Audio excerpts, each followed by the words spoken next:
I've talked to a lot of people who swear they can get away with a cheap one-off NAS, only to discover weeks later that the drive bays are too cramped, the network speeds barely move a single file, and the whole thing becomes a glorified external hard drive that never lives up to the hype.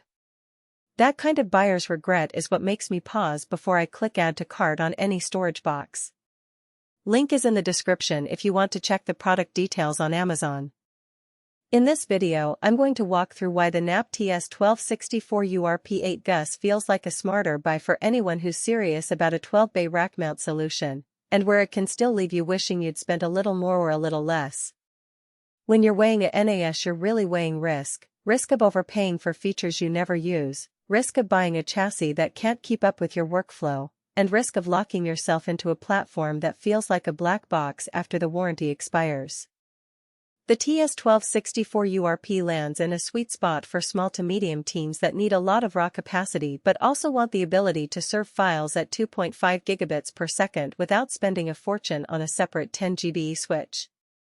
It isn't a home media server you'll tuck under your coffee table, and it isn't a data center-grade appliance you'd slot into a multi-petabyte farm. It's a purpose-built, 12-bay rack mount that tries to balance capacity, speed, and future-proofing.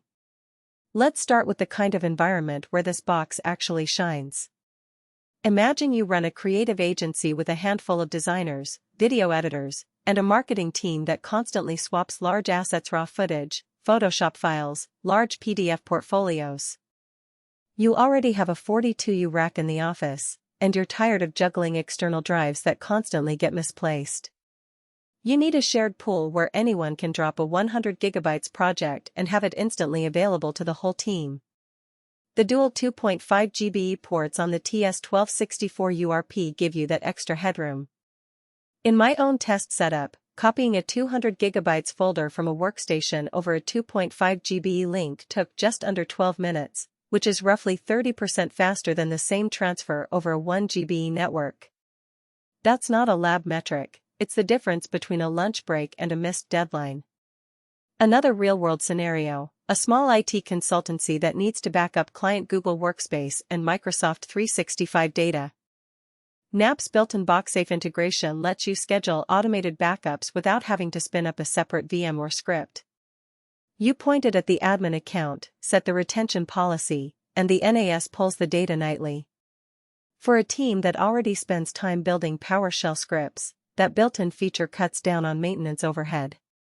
It's also worth noting that the device comes with 8 GB of DDR4 RAM pre-installed, which is enough to run QTS, the QNAP operating system, and a handful of containers or virtual machines without you having to manually add memory later. Who should buy this? If you have at least 68 terabytes of data that you need to keep online, and you already have a rack, the TS1264 URP makes sense. It's also a solid choice for anyone who wants to future-proof their storage by adding a QM2 card for NVMe caching or a 10 GB PCIe card later on. The two PCIe Gen 32 slots give you that upgrade path without having to replace the whole unit. If you're a solo freelancer who only needs a couple of drives for personal backups, the extra bays and rack mount form factor will just sit idle and waste space and money. On the flip side, there are clear reasons to walk away. First, the chassis is diskless, which means you have to buy the drive separately. That's a plus for flexibility but can be a surprise cost if you expected an all-in-one price. Second, the Intel Celeron N5105/N5095 CPU, while capable for file serving and light virtualization, will start to feel taxed if you try to run multiple heavy containers, say, a full-blown media transcoding server alongside a development environment. In my hands, when I pushed a Plex transcode job while simultaneously running a couple of Dockerized GitLab runners, the CPU clock spiked and overall responsiveness dropped noticeably. That's not a failure, but it does highlight a hidden trade-off. The box is built for storage first, compute second. Practical strengths are easy to see. The 12-bay layout lets you populate a mix of 3.5-inch HDDs for bulk and 2.5-inch SSDs for cache or high-speed tiering. The front panel LEDs give you a quick glance at drive health and activity, which is a small but valuable usability win when you're in a server room and can't afford to stare at a web UI. The USB 3.2 Gen 2 ports, capable of up to 10 gigabits per second, are handy for quick imports of external drives without pulling the network cable. I used one of those ports to clone a 12 TB RAID 5 set onto fresh drives in under 2 hours, a task that would have taken significantly longer over the network. Weaknesses are subtler. The 2.5 GB ports are fixed, you can't bond them.